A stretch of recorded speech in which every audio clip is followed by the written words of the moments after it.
Okay, we are live. Hi, this is William Ramsey. Welcome to William Ramsey Investigates. On today's show, I have a very special guest, returning guest. His name is Hrvoje Moric, Moric. And if you're watching this on Rumble, X, or Rockfin, you will see a link to his excellent podcast, Geopolitics and Empire. You'll see that on Spotify here. But definitely check that out. I was telling him in the pre-show, I've caught up on a lot of his episodes. I've been kind of avoiding getting on planes. I was doing some long drives. I was able to kind of listen to a lot of his older episodes, newer episodes, and I was also listening to the show that he does with Parallel Mike and Monica Perez, who's also been on my show. I was on her show too. That they called that podcast Cognitive Dissidents. So I'll put links to both of these podcasts there. So please go check them out and support these independent analysts. But I was on, we've done a show. I was on his show, TNT, and then he was on my show once in the past. I think I titled that one, Ukraine, NATO, and the West are losing. So that was 2 years ago, and it's even worse than that now. But I was on his program, droning on about Crowley for a couple of hours in May, so you can check that out at Geopolitics and Empire. But I wanted to have him on to kind of talk, just because the knowledge base that he has is really unique. I don't know if anybody knows as much about geopolitics, who's hosted so many different hosts. So I could kind of semi-identify, you kind of become a repository for all that knowledge of these different perspectives and hosts of guests and the information that they cover. But I think there's a lot going on. I'm going to title this episode Bracing for World War III and the Global Technocracy, because of so much that's happening kind of in the world, this kind of conflict in Gaza, conflict in Ukraine, almost near conflict, I don't know, it kind of wind down between Pakistan and India, rumblings in China, Taiwan. It just seems like a lot of these things that might have been kind of calm are not calm. There's all kinds of discontent and things happening all over Europe. And definitely in the U.S. I mean, that's a lot of strange things going on. But we can talk more about that. So, Hrvoje Moric, welcome back to the show. What's up? Always great to chat, William. Yeah, man. Great to have you. For people who may not have heard, I know that I kind of know a lot about your history, how you came up with this.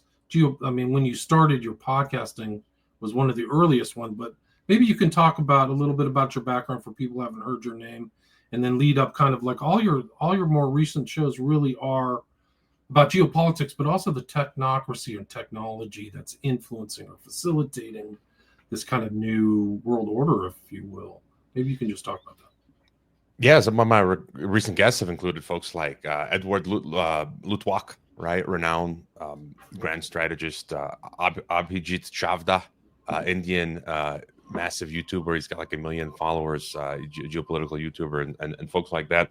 I'm from Chicago originally, so American, also Croatian because my parents were immigrants from Yugoslavia, Croatia, and I was raised between the two worlds.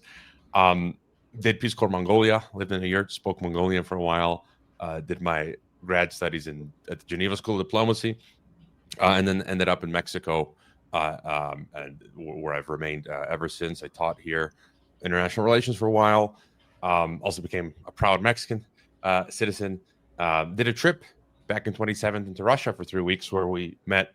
It was with a bunch of Americans, citizen diplomacy trip promoting peace between the two nations. And then we met Gorbachev and Vladimir Pozner and a number of other folks. And I lived in Kazakhstan for 3 to 4 years, teaching there at one of Nursultan Nazarbayev schools in Semey, where Dostoevsky lived for 5 years. And I got to visit the principal Soviet nuclear test site, the Polygon. I got to stand on the ground zero, which was pretty cool with my Geiger counter. It was radioactive. And then, COVID hit and I came back to Mexico. And this podcast really started around 2012, just as an experiment. It was a hobby. So all the way from 2012 through to 2022, it was just a hobby, moonlighting, literally midnight hours, editing, publishing. And then the past year, I did TNT Radio. I was offered that job from 2022 to 2024. And then I left 2024. They're now defunct. And, they've rebranded as The Pulse today. And I've been doing now full-time for the first time ever Geopolitics and Empire for the past a little over a year. So, right. So, I think your podcast was in the top 5% of the world, 0.5 or something like that. Like you're it's a very popular podcast. People check it out. But you're following these incredible changes to really global society, this technology, everything that's involved, whether it's COVID or the data mining and the man's relationship to the state in the technological era is really something else. I mean, there's so many things going on, and all this passports and going through checkpoints and being followed. I mean, just incredible stuff is going on here. Like they were supposed to have a digital ID, according to Christy Nome. Everybody's supposed to have a digital ID to travel here in the States. I don't think anybody went and got it. I don't think they're obeying. I don't know what's going on, but I don't know if they're demanding or mandating that. But very strange thing still going on, even though Trump is supposed to be the kind of liberator from kind of Biden agenda items or something like that. That doesn't seem to be the case, does it? Christy Nome, who doesn't know what habeas corpus is, and he says, "Don't delay. Get your real ID, digital ID." And so, yeah, I mean, there's just so much. I don't know where to start, but my principal focus is, my branding, geopolitics, and empire. And empire is synonymous with globalism, world empire, world government, and geopolitics, which I look at sort of the science of politics. Where you study. When you look at geopolitics, you look at demographics, you look at geography, you look at economy, you look at tech, you look at culture, you look at just all of these sort of the categories, and you smash them together to then form conclusions. And for me, at the end of the day, it's always been, I haven't really changed my mind that it all comes down to this totalitarian world state that we're heading to. That is the number one thing. And then many of the other things that that we're talking about are related to that goal. So whether it's the pushing of the digital ID or these wars that are going on, the end goal is to create regional structures and then bring about the world government. And in the elite's own writings going back centuries, any one of them, you can just blindfolded throw a pen or a dart at any one of the books, H.G. Wells or Carnegie or Clarence Strait or whatever, they all talk about using war to achieve the goal of the world state. I was reading not long ago one of H.G. Wells's disciples, so to speak, Warren Wagar, his book from the 1970s, where he talks about we need to depopulate, implement technocracy, scientific dictatorship, and the way. But there's too many people who are nationalistic, and the way to sort of get rid of that obstacle, to deal with that obstacle, is to launch multiple wars, to break down nationalism, to bring in supra-nationalism. And so I think that's what they're doing. And then when you look at Ukraine, recently I've heard Sergei Glaziev speak, a Russian economist, and, I don't really see any good guys. You mentioned MAGA. I mean, Paul Craig Roberts, who I've interviewed, I don't know how many times by now, probably like close to a dozen. He's coming out. He just published something saying the MAGA revolution is being rolled back by the establishment.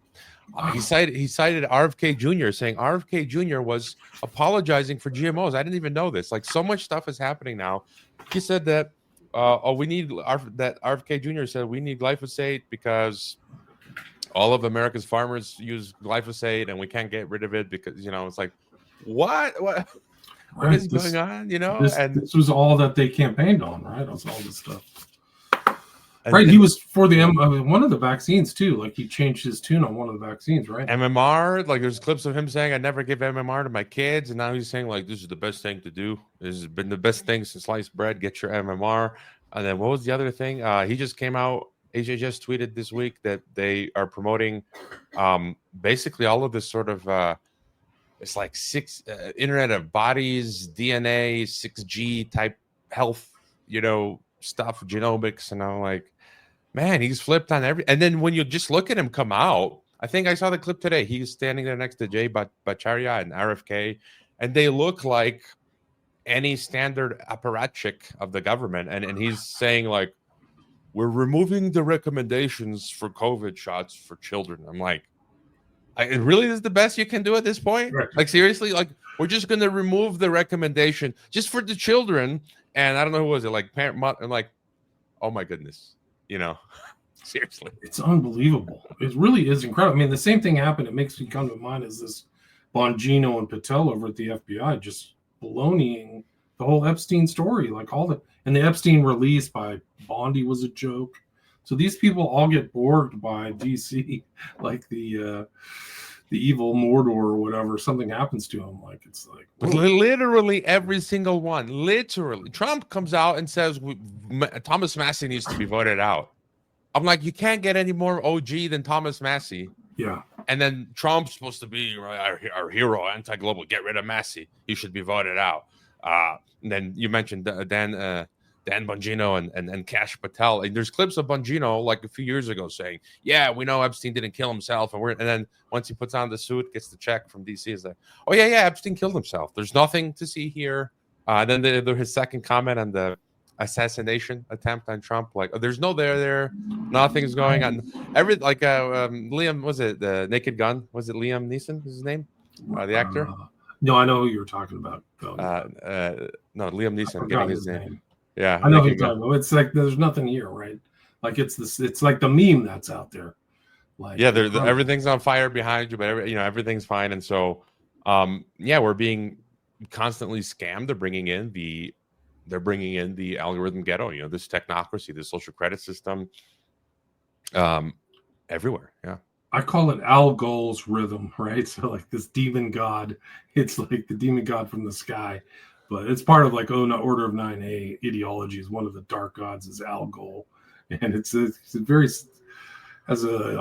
of a homonym towards algorithm. But yeah, I mean it's really there. I mean the algorithm. I was reading something on Facebook where the Facebook algorithm was promoting the fact of police brutality and how it changed the culture without being cognizant to the people who are on Facebook, So it's like, oh yeah, these police are brutal. And then you have this complete breakdown of law and order in the urban systems, urban areas in the United States. So this whole cultural change can really be done by these algorithms. It's incredible. Yeah, I mean, they're programming people now much easier. And then with the AI stuff that's coming along, it's just, I know people, there was one topic you were in touch on.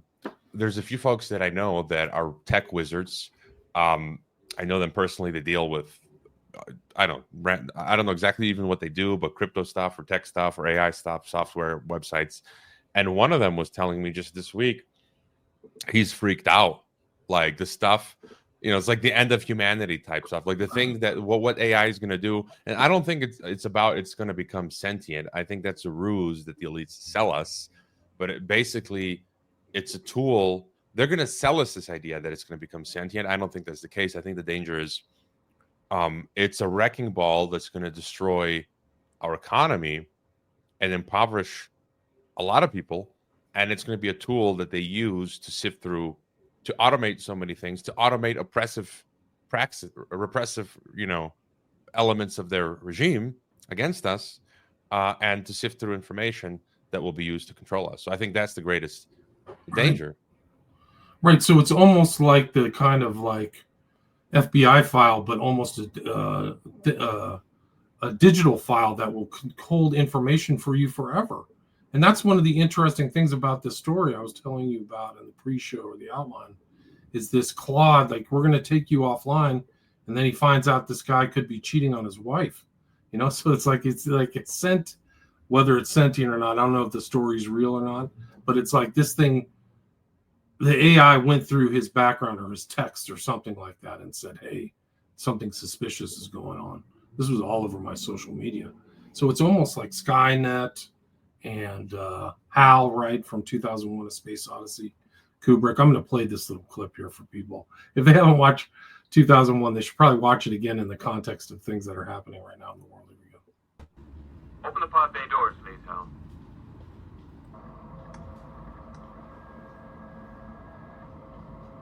Hello, Hal, do you read me? Hello, Hal, do you read me? You read me, Hal? You read me, Hal? Hello, Hal, do you read me? Hello, Hal, do you read me? Do you read me, Hal? Affirmative, Dave. I read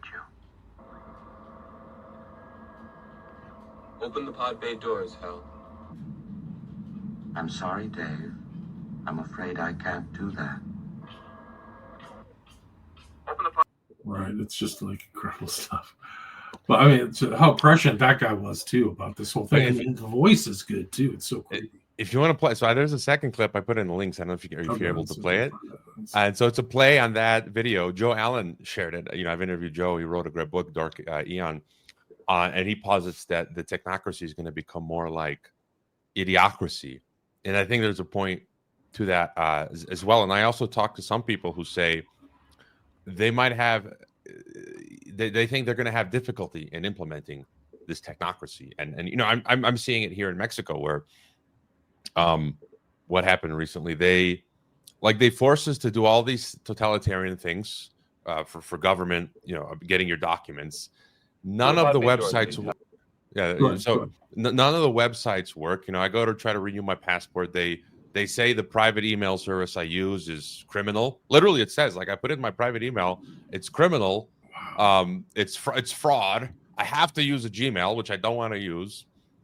I do it, and there's no option to renew my kid's passport. Like, nothing works. And then they say you got to change all of your license plates to get these new QR code digital dystopia license plates here in Mexico. You go to the website, there's a random error. You can't make an appointment. It says call the support. You call, nobody answers. It says send an email. You send an email, nobody answers, and it's like. So, anyways, you can play this clip. I thought it was rather funny. Okay, I haven't seen this. So. Searching for cod recipes online. Open the pod bay doors, please, Hal. Sorry, I can't find anyone named Rod K. More in your contacts. Open the pod bay doors, Hal. Sorry, I'm having trouble processing your request. What's the problem? Problem Child is a 1990 comedy movie starring Michael Oliver, What are you talking about, Hal? playing Talking Heads on Spotify. I don't know what you're talking about, Hal. Here are a few popular halal restaurants: Big Al's Pizzeria, Fatima's Halal Meat Market and Grill, Cedar's Halal Meat Market and Grill, and Old Where the hell did you get that idea, Hal? Searching for flights to Idaho. Hal, I won't argue with you anymore. Open the doors. Playing The Doors on Spotify. Right. I mean, who knows? Like, we could be. It could be that goofy. I hope it's that. Like, people are that incompetent, because the scary thing is if they're super competent, we're in trouble. Because a small minority can manipulate these things. One of the interesting things about these AIs is their individual character and the character of the people who put them together, So Chat GPT is different than Grok, is different than Gemini, who was one of the weirdest things ever. Like, it was like totally race conscious AI that turned George Washington black. But yeah, I hope you're right. I hope I'd prefer the idiocratic technocracy to the evil genius technocracy. But I think one element is the control, so that's definitely going to be their play. There was the other story the other day. I think The Verge or someone published that the Chat GPT, or what do you call it? The Claude 4, I think it was. Is that right? I have it somewhere, but this new form of search, the AI, the Google AI, what's it called? Right. AI View or something. That it's going to replace, and it was logical for me. Like a year ago, I said, when you start seeing Chat GPT, and I forget all the other different versions, Google Gemini, they have like Brave, they show you the AI view summaries or whatever, and like you realize we're not going to have search engines anymore. Right. Those of the legacy systems, they're going to go away. And then you think of what Eric Schmidt said, because ChatGPT is the new search engine. You just type whatever you want, and it gives you the answer. The search engines are going to go away, like DuckDuckGo and Google Search, and it's just going to be ChatGPT type stuff.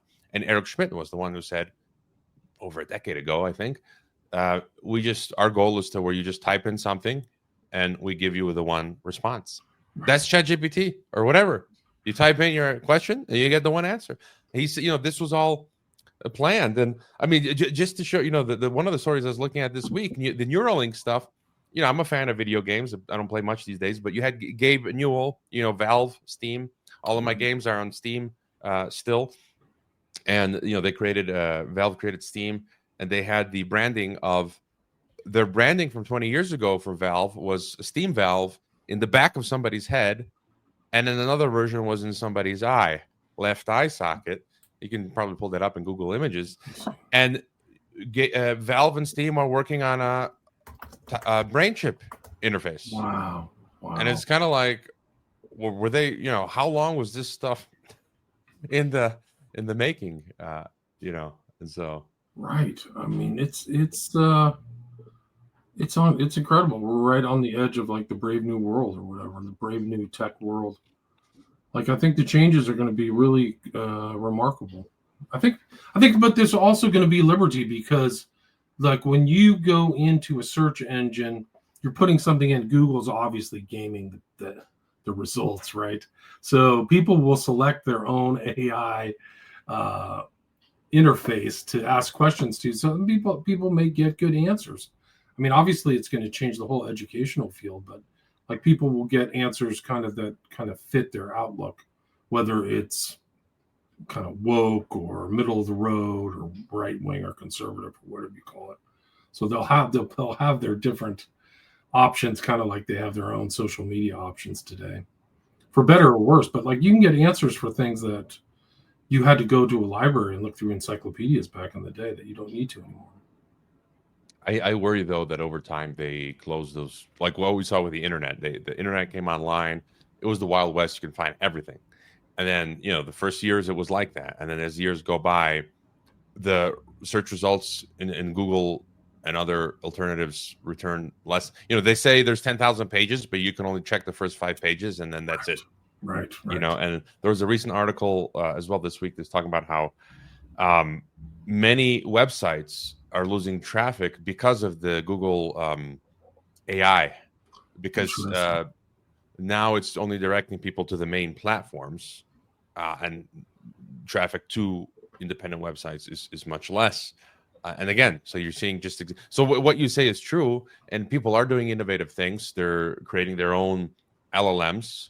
And I was talking to someone today on some needs I might have to AI and transcription and dubbing. And there are ways where you can create these, agents or a flow system to have this done automatically. And I told the person, I was like, this is all like a foreign language to me, but it's possible, right? And you can do it low cost or for free. So yeah, there are possibilities, but I don't know. It simplifies certain things like getting blueprints and things like that, doing things that you had to kind of get specialist contracts. Is going to change the law. Like some of these legal briefs and stuff like that will be indistinguishable from doing work because AI will continue to, learn. It'll learn how to copy. These briefs are actually kind of more, they're easier to emulate over time. Like if you've done one, you can do one. So AI is going to make these complex tasks cheaper and easier. So it's going to change. I mean, it's going to change people's, the economies, but also man's relationship to the state too. However that is. Like if the state is going to just watch over you. I mean, the beast system, right? Like imagine like you have the AI, the angelic AI, but you get the beast AI, right? Like, I mean, it's really kind of like a big brother on steroids or something. But that, and then the digital ID for internet access, that could be one example. So, maybe it'll be difficult for them to do away with. They got to keep it open to a certain extent, right? The information. But one way they can deal with dissidents, thought criminals, is they're trying to get us to where to access the internet alone, you have to provide your digital ID. And in the EU now, I was reading last week, they're talking about, for Europeans to get on the internet, you're going to have your digital ID, which contains, your name, your age, everything, your home address, probably employment, all that stuff. And so then when you log on, and then they know everything that you're doing, and then separately here in Mexico now they're trying to implement this. This is being done all over the planet. To use your mobile phone, you have to do the same now. You have to basically give all of your information, including biometrics, in order for your SIM card and your mobile to work. And then you access on your mobile your 4G internet or 5G, whatever. And so they're going to have all the bases covered, at your home, at your ISP internet, on your phone, it's going to be registered. And so the Mexican president, Sheinbaum, is pushing this now. And so how's that going to impact liberty? If people always know somebody's over your shoulder watching you, Big Brother's watching you, can you really ever have these kind of conversations? Like conversations like you would all be like the same type of thing that happened in Soviet Russia or China really today, I suppose, where you're going to curtail your thoughts not to insult the state or whatever, or incur decrease in your social credit score or something like that. Yeah, I think we'll get different groups of people. One group will probably the bulk of the people will self-censor and not want to talk about fringe. I mean, already people like that we know that we went through the COVID stuff. If you bring up any controversial issue, your normie friends will be like, "Oh, you're the crazy conspiracy guy. I don't want to talk about that." And so with this system, they'll even less want to rock the boat. But then they'll have to build out, as you say, the social credit control elements, which they seem to be a bit behind on. But yeah, like the thing that really irks me, we were talking before we hit record.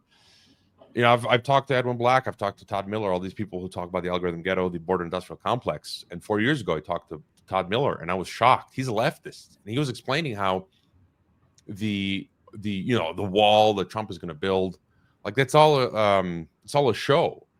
That border security element, it's bipartisan, it's uniparty. The Democrats were spending as much as the Republicans in building out the wall stuff, but it's not the physical wall. They're building out. It's a AI. It's a high tech system. It's AI. It's drone towers. It's all sorts of that crazy stuff. And Todd Miller was explaining that they're scaffolding it in globally, so you're not realizing it, because he was going to these expos on all these security matters, and he says, look, the U.S. is like ground zero, TSA, all that stuff, biometrics and everything, and that the U.S. has built offices in countries across the planet, which is helping them bring this stuff online. And then you see Europe. So I think for non-Americans to go into the U.S., they have to fill out these like social credit forms. Ask you now for your social media if you're coming to the U.S. And now your UK has activated the electronic, I call it thought crime authorization, the travel authorization, January this year. ETIAS is the European version. They were going to do it this year, but they pushed it back to 2027. And it goes through your thoughts. So, you've got a passport, you've got a visa, you can go to UK, visa free for 30 days, 60 days, 90 days. A lot of us, on paper, we have that ability. And lately I'm saying you need a visa for your visa. So now you can't just go to the UK or Europe. You have to pay $10-20, fill out the travel authorization and wait for approval. And they're sifting through your thoughts. Are you a thought criminal? And if they don't like the way you think, they deny you and you cannot go to UK. And there was this American YouTuber who in January, he spent thousands of dollars on plane tickets and hotels and conferences to go to the UK. And he had no idea about the ETA. And so he fills it out like early February or whatever. And he gets denied. And he could not go to the UK. As a Croatian, I have to fill it out to go to the UK. Or as an American or a Mexican, I have to fill it out to go to the UK. And I thought I might do this if I get time, just for fun. I don't have plans to go to the UK, but I might just pay the 10-20 pounds, whatever it is, fill out the form and see if I get approved or denied to go to the UK. And then, this brings me to the story of Alina Lipp, the German journalist, who just this week, she's German, EU citizen German. She just got sanctioned, her bank account frozen in the EU. So I don't think she really has anything in Germany. I think she lives in Russia. And they have denied her entry into the EU. So it's an EU citizen being denied entry into their own country. And it's like, the EU is a country. It's a super state. It's a super country. And, let's stop playing these games. They pretend it's a democracy. It's nations. No, it's a super state. It's one regional super state. It's an empire. Wolfgang Strick, the European academic, is one of the few people who's calling a spade a spade.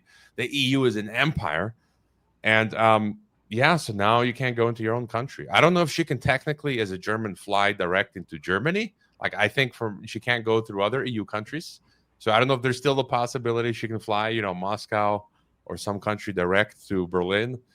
But that can happen to me as a EU citizen. So it's kind of like, what is going on? No one's blinking an eye, So.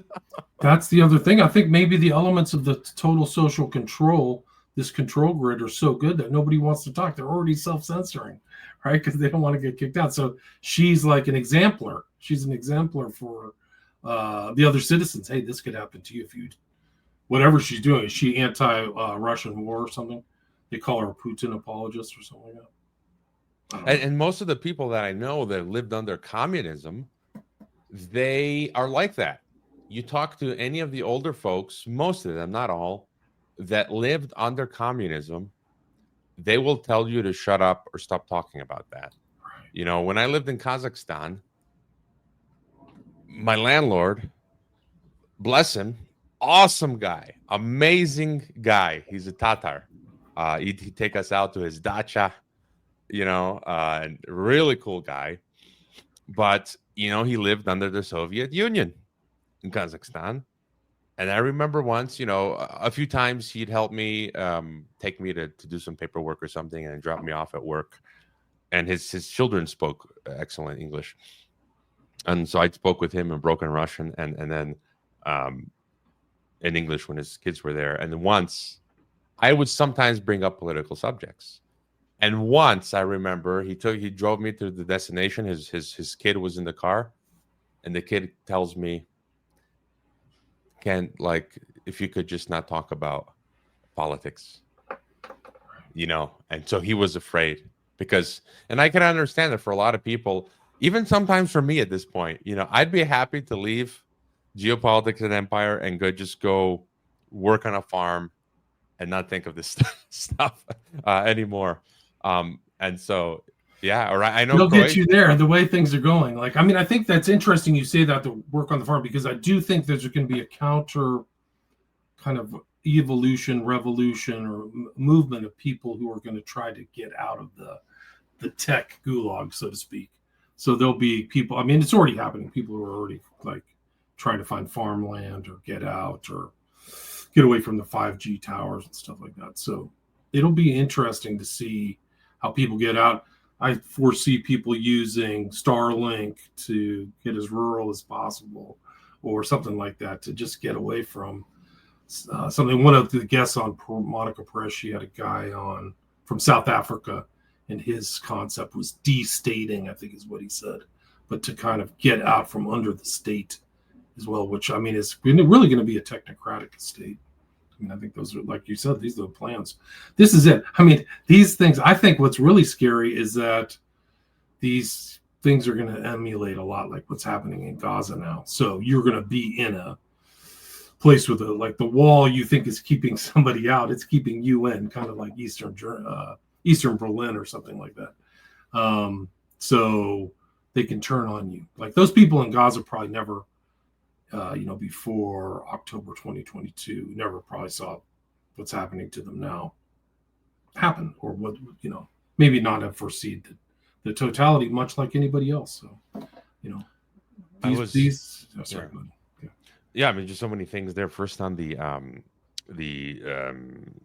farm homestead, getting out of Dodge thing. I think that's just human nature. It's always been there in these types of moments. People naturally there's people that just naturally want to live in a rural area. I want to be like that. And also they knew, Aldous Huxley, I think it was a Brave New World, where he talks about the savages. So there's always a group of people that want to live outside of the dystopia. And so the elites know that as well. So yeah, that's one thing. The other thing was with Starlink. Jacob Nordengard, who does great work. I've interviewed him twice. Swedish researcher. He, you had the whole Ramaphosa meeting in the White House, South Africa, and Trump showing videos of the white genocide and showing articles about farmers being killed in Congo. Right? You saw that instead of South Africa. Like how hard is that? And I tend not to go with these official narratives, even in alt media. I tend to wait a bit. And Jacob Nordegard pointed out something interesting. It's like, this is the real story. This is not this stuff that Alex Jones and others are talking about. It's like, no, what Jacob said. He said, and I didn't know this, that the South African elite were saying, yeah, all this stuff is happening with the farmers. And guess what the solution is? Guess what the solution is? I'm afraid. What is it? It's technocracy. We need Elon Musk. They literally said we need Elon Musk to come in, bring in Starlink, so we can have facial recognition to prevent these murders from happening on the farms. You saw the jailbreak in, New Orleans or somewhere? 10 guys escaped the prison. The article popped up a few days ago saying, this controversial method is helping catch the prisoners. Guess what it was? Facial recognition. So it's kind of like, this is why I always say it always comes down to the global algocracy, to the global totalitarian technocratic world state. This is what it's all about. And then there was news being reported that the tariffs were being used as leverage to get countries to accept Starlink. So there was the news that broke that Lesotho, other African countries, so they were being told, they were crying uncle about the tariffs. And the White House said, look, we'll go easy on you with the tariffs, but you have to sign licensing deals with Starlink in your country. And so Lesotho signed like a decade-long license with Starlink. So get everyone on the digital grid. So that's being used as a weapon to get people onto the digital farm. And look, I've got a Starlink. There it is, right behind me. I use it as a backup in case my internet goes down. But there's another thing. Like if you're required, if that's your only option, then you're beholden to it, right? Just like anything else. So. And they can raise the prices. There have been people complaining, like some guy recently, he just got charged thousands of dollars a month. At a whim, they can just change the prices. And that's for them to say give you an excuse like, oh, we don't have internet in the boondocks.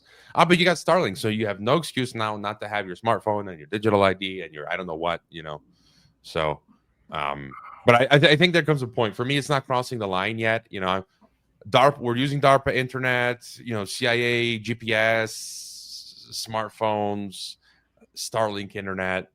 But I think there eventually comes a time where they're going to force us to cross this line from human to cyborg, to start doing the implants and I don't know, the augmented reality glasses or whatever. And it's VR, like, I've tried virtual reality a few times and it is like mind boggling. Played a few games. A friend has the Oculus VR thing, but I'm like, I'm a fan of Half-Life. We talked about Steam, and they made in one of the sequels, they made a VR version, VR only, virtual reality only version of Half-Life. I think it was Alexa or whatever.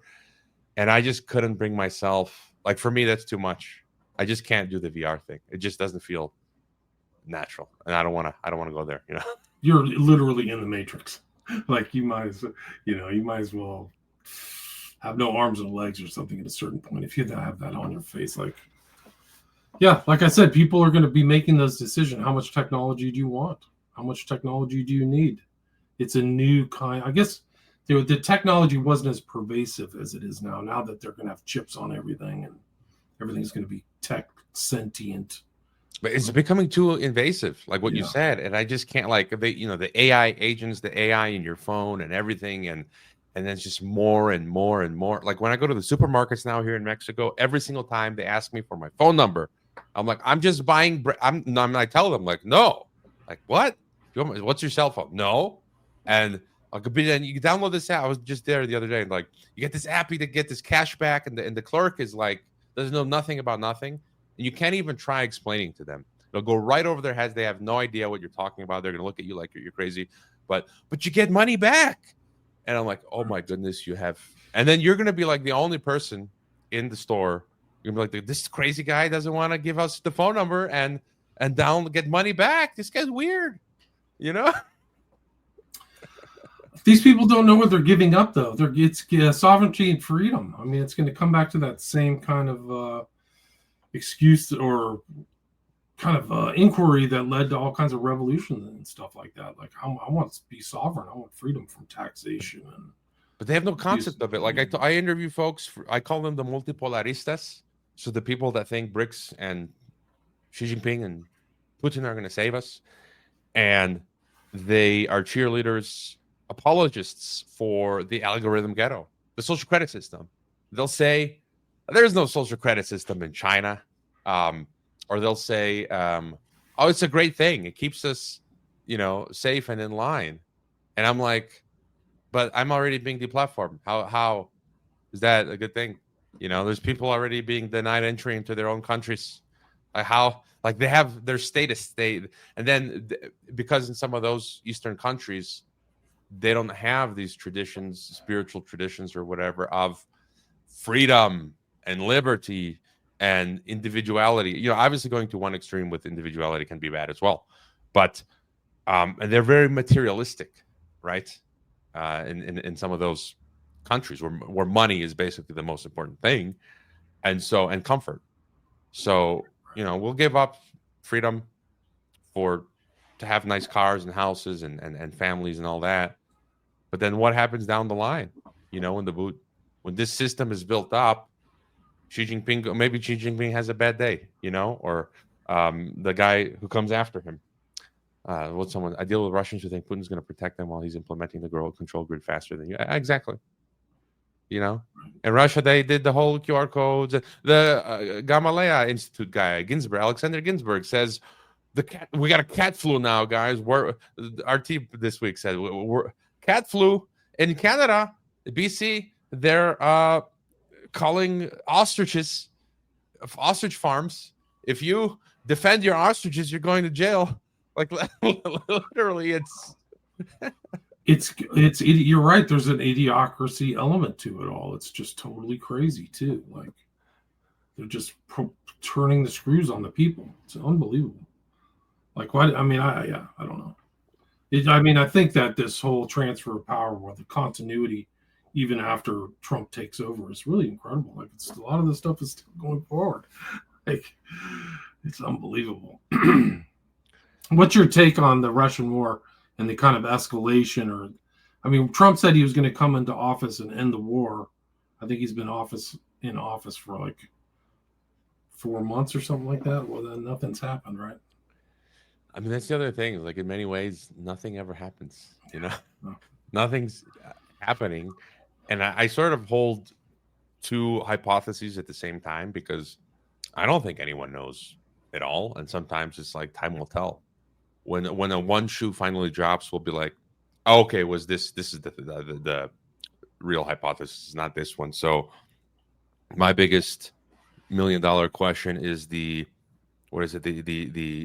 vertical horizontal axis, where on one hand you see apparent horizontal conflicts between the powers, Russia, the West, real stuff there. Like the West does want to dismember Russia, but then on the other hand, they're all on board with globalism.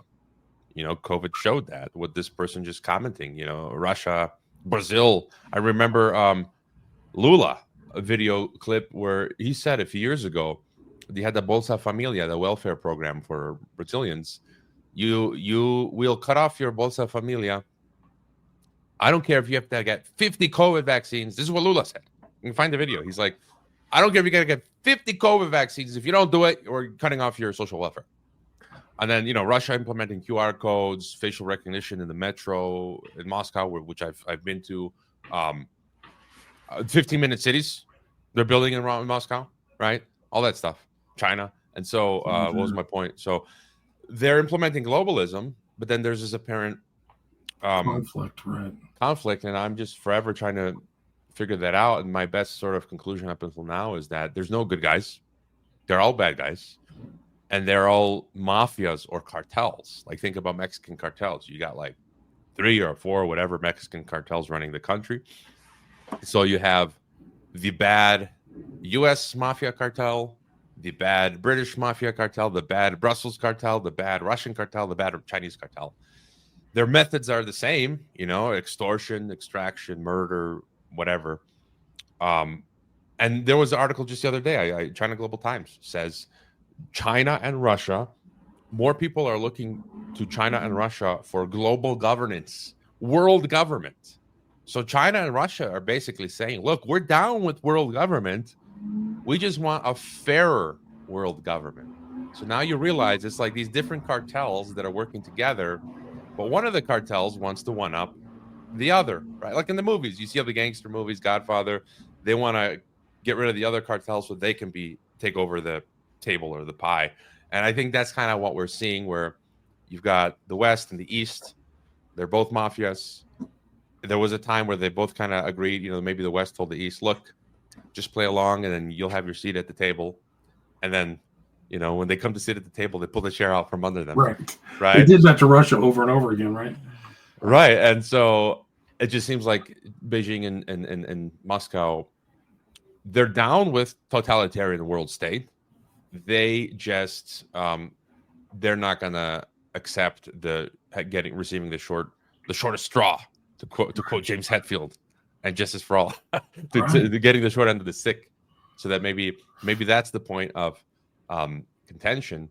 But I also see these conflicts. Many people, alternative thinkers that I've interviewed, they call it the not war, because this war that we're seeing in Ukraine is not like a normal war. It's weird. It's like it's a manufactured globalist war that's being dragged out and being used for different purposes, right? The British Empire. Yeah, sure. I mean, many people talk about. I've interviewed Richard Poe, who talks about that. I'm not sure if they are the end all be all, but they are definitely one of the primary key nodes, right? The British. I mean, all of this, a lot of the stuff we're talking about of globalism is emanating from, the Panopticon, Jeremy Bentham, right? I mean, all of these crazy ideas, eugenics, right? Going back to the British, these ideas for regional unions and the world state is the British, right? It's just Rhodes, Milner, Kerr, Binder, all those guys, all those guys, definitely. But I mean, always fighting against Russia. The British aristocracy has always been a thorn in the side of the Russians, even all the way today. Boris Johnson kind of pulling out the peace agreement in Istanbul, right? Like at the last minute. Or even Paul Craig Roberts pointed out the other day, Sebastian Gorka, this British guy, what's he doing in the Trump White House? Or the craziest story this week, the Syrian the Al Qaeda terrorist president of Syria, Jolani, that's his, what do they call it? Nom de guerre, I forget his real name, Al-Shara or something. Former U.S. ambassador to Syria, Robert Ford, he spoke to CFR, and he just said that he was commissioned by some British NGO. All these British NGOs are running the stuff like the false flag chemical attack, white helmets, right? Back in the day, and then with the OPCW cover up, and then Ford says that some British NGO, it's the British Empire, the British government, MI6, whatever, come to him and say they want to take Al Qaeda Jolani, who killed American troops, Western troops in Iraq with terrorist attacks and all that, and remake him into a palatable politician. And he's explaining this. And I'm like, I remember when I was teaching at the top institute here in Mexico and telling students, look, the U.S. government finances ISIS and Al Qaeda. And I had Judicial Watch declassified the 2012 document from Michael Flynn was on Mehdi Hassan in the 2000s, telling him, the Obama administration knowingly knew they were supporting the Salafists. And then you get the 2012 document from the DIA, which Flynn headed, the Defense Intelligence Agency, which admitted that Turkey and the Gulf countries and European countries in the West were financing the Salafists. And I talk about this in school, and then I get an American student here in Mexico, whose mother sends an a letter to my bosses calling me this anti-American crazy conspiracy theorist. And I'm like, Robert Ford, U.S. ambassador, goes to Al-Qaeda Jolani and now puts a suit on him and says, okay, he's going to be what planet are you people living on? You know, it's just they're still tinkering around in the Middle East all the way back to Sykes-Picot and before that. You know, World War I. All these borders are created by the British Empire and the French, still meddling in Russia.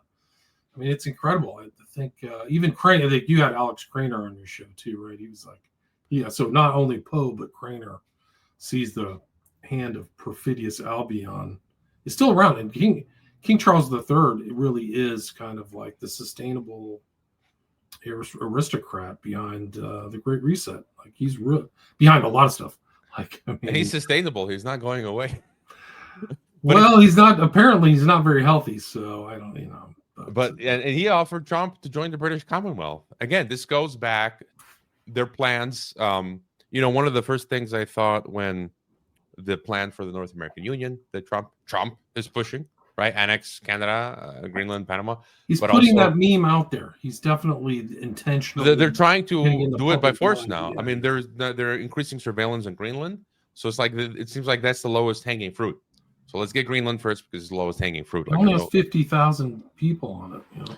Right. And then they're trying to get Canada on board. And I think the last piece will be Mexico. Scheinbaum just spoke with Carney. And they're talking about, I call it North American Union 3.0. NAFTA was 1.0. USMCA is 2.0. And guess who proposed USMCA? Trump in 2018. Right. And then the review next year is for North American Union 3.0. I don't know what they're going to call it, but Scheinbaum and Carney were saying, you know, everything's going along swimmingly. So they're agreeing on accelerating integration. And then what was my other point? Oh, they're talking about Canada joining the EU, and like you go back to 1939. I you know, there's a guy called Clarence Strait who published Atlantic Union. No, Union now. Talking about the Atlantic Union, where you'd integrate Britain with Canada and USA. And then form this Atlantic, where you ultimately merge Europe and North America into an Atlantic Union, which is then the basis for world government. And from there, you expand and, you know, plug in the rest of the world. And so they have all these different iterations. So not everything goes according to plan. So they have to then write up, you know, different versions. You know, Sarkozy years ago proposed the Mediterranean Union. So, you know, maybe the Balkans would break off and we'd have a Mediterranean Union conjoined with the European Union and the African Union. And I think what they're trying to do in the Middle East is the Middle Eastern Union. And just going back to what you're saying, there's now this debate of whether Netanyahu and Trump have split. So some really smart people like Michel Chossudovsky of Global Research, he just gave an interview to Drago Bosnic where he's talking about how he thinks it's real. So he thinks that there's this real, and, you know, Trump just did a deep state purge of the National Security Council. And two of those people that were kicked out were pro-Israeli voices. And Chossudovsky's positing that the U.S. wants to take over Gaza and make it like a colonial outpost, or make it like, you know, what do you call these U.S. territories overseas? How much different is Israel as a U.S. outpost? I mean, come on. Like, we financed that whole state from its beginning, from 48 to the present. Yeah. And so, but it might be, though, because the Israelis maybe think that they'll get control over it and take it. I mean, there's just so many different variables that are, you know, information that's coming in. It's we're in the fog of this. It's just not really clear. And so, but maybe America will be like, no, we're going to maintain control over it for, you know, for gas, for the pipelines, for the connectivity networks, China Belt and Road. And so, or there's others, you know, occult globalist schemes at play, maybe because, you know, they want to bring about the Third Temple. The Masons talk about Solomon's Temple and all that sort of funky stuff. So the Jews do too. The Jews, everybody goes. Noam was right in front of the Kotel a couple days ago. You know, the real ID person was to this. That shows on the Third Temple too, the Kotel. So yeah, no, it's great. I mean, one of the interesting things that keyed me into Craner is I heard him talking. He said the occult aristocracy. I was like, this is my guy right here. You know who he got that from, though? No, he got it from. I got the book up there. Give me one. Okay, I'll tell you a funny story while you're looking for that book, because I did a show for I got some of his books. Okay, cool. I did a show for Charlie Robinson about the Pilgrim Society, right outside of the city of London. And I did it last year, I think. And it's just been an interest to me, the city of London and the church, the Temple Church there, and all these Chatham House is nearby, right? The Royal Institute of International Affairs. And all these characters are in the RRIA and the Pilgrim Society. But I took a screenshot of this woman who's like, Welcome Trust, Chatham House. She's totally networked in the elite circles and the Pilgrim Society. And there's a picture, I got a picture of her and the whole leaders of the RIA. And underneath the picture of this woman, Bulwer Lytton, I forgot her name. She was something like hyphenated. There's a picture of Mark Carney right there. So I went through, when I was going through Pilgrim Society, I literally inadvertently took a picture of this guy who's right in the center of the city of London, the city within the city. And then all of a sudden he's just elevated to the prime minister, of Canada. It's incredible. Yeah, and the Pope. It's interesting. The new Pope apparently, I mean, he's from Chicago, where I'm from, but they say he's of Jewish extraction. So some Jews are writing that he might have Jewish heritage, but that's neither here nor there. But by the way, and he joined Malta. He just became Knight of Malta. I don't know if it was a Knight of Malta, but the Order of Malta, and it's a Knight Hospitallers of St. John of Malta or whatever. I'll have to check that out. I didn't know did I tell you my story about my how I visited the Order of Malta or no? Tell me. So when I was in Geneva, it was a 1-year grad program in Geneva, 2008 and 2009. And we all had to go on a 1-week, like a study trip to Rome, to Italy. And some of my professors were like very important people, right? One of my classmates was the son of China's ambassador to the United Nations. Curtis Dobler was one of my professors, who was Saddam Hussein's defense lawyer. Oh, wow. Alfred Zayas, he's well known. He's the he's like the great grandson of Cuba's president and the UN senior lawyer. He's on RT and all that. And then Yasser Arafat's brother-in-law, Ibrahim Sus, was, I believe this is his brother-in-law. He was one of my professors. And then on the study trip to Rome, we visited the FAO, all the UN stuff. And one of my professors was an older Italian woman, like a retired international lawyer. Her husband passed, but he had been a member of the Order of Malta. And so we were in Rome, and then you've got like the Order of Malta headquarters in Rome, which is not open to the public. But because her husband had been a member and she got these connections, she got us in to get a tour of the place. And I took photos, and they got this little church. And I'll tell you one thing, one of my classmates, they knew I was the conspiracy guy. And I would tell them about, secret society of Malta, all that. And once we get in, one or two people turn to me like I'm not so crazy. Like, you're right. Because I got photos where you walk into the church, in the Order of Malta headquarters, you see all this Freemasonry, the black and white tiles, right? Floor tiles, right? The purple and red colors. And then you see skulls with snakes coming out of them. Did it look like that? Yeah, I think that's the one. And then inside, I'm getting a lot of noise from your. No, it's some guy's cutting down a tree. Sorry. Okay, yeah, and so you see all that crazy stuff like snakes coming out of skulls and compasses, Masonic stuff, and the other part of that story was, apart from that trip, we met an Italian of a friend, and we hung out with him, and we stayed one night in his place in Milan. And I later realized that it wasn't just a house; it was like almost like a mansion or a mini castle.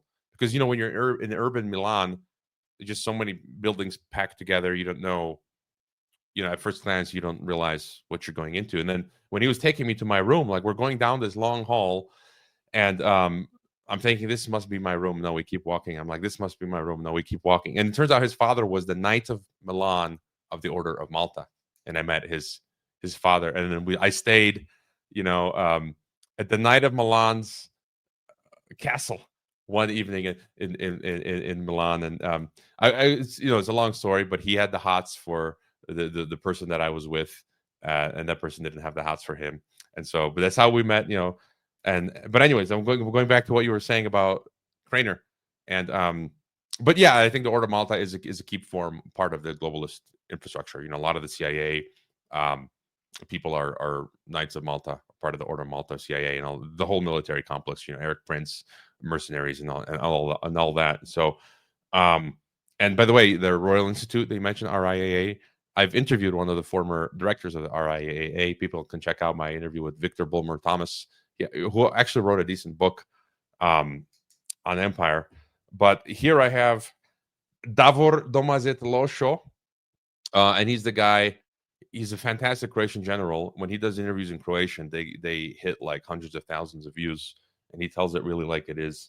And he uses the term Zapadna okultna oligarchia, which is Western occult oligarchy. Is his term for the elites. And so I think he nails it. And I like Mark Passio's term of the occultocracy, and so there's a lot of overlap there.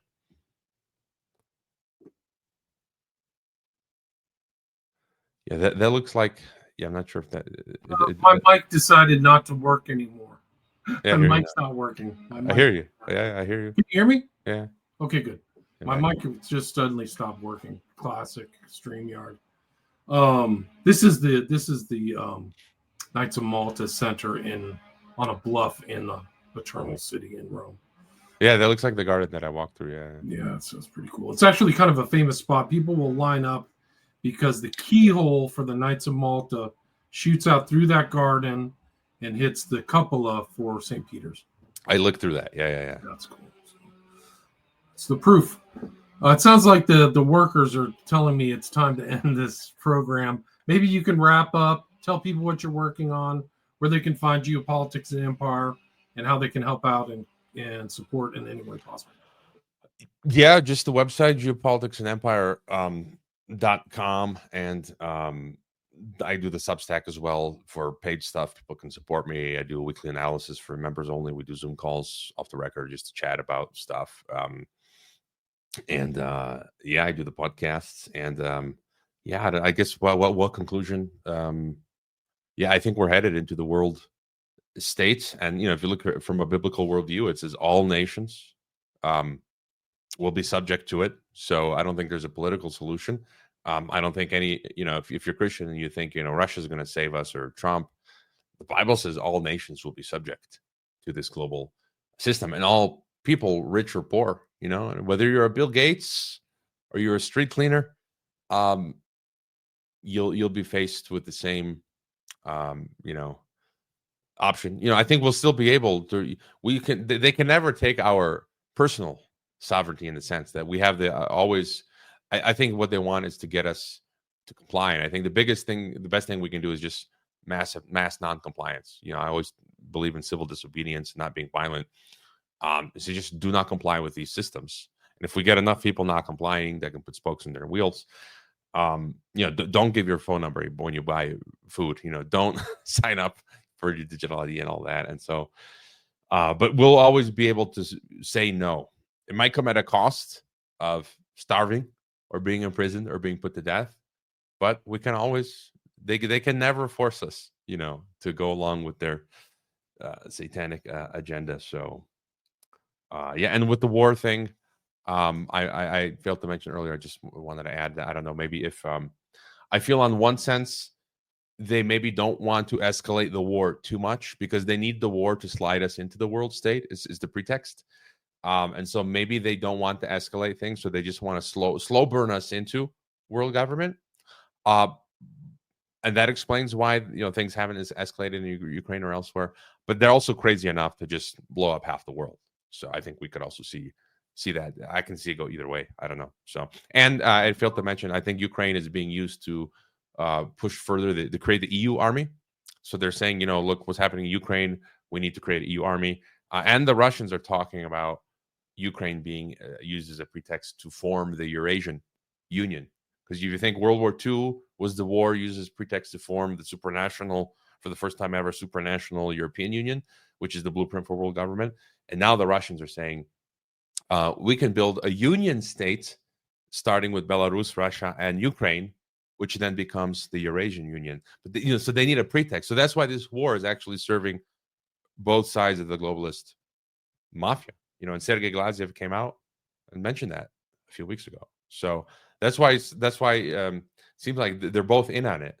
They need this war to, and then not to mention the drone stuff. I'm reading today, Poland is now gonna commission 10,000 drones, and the Romanians want to produce 3,500 drones annually, and they're using this to build out Skynet as well. So, anyways, fun times.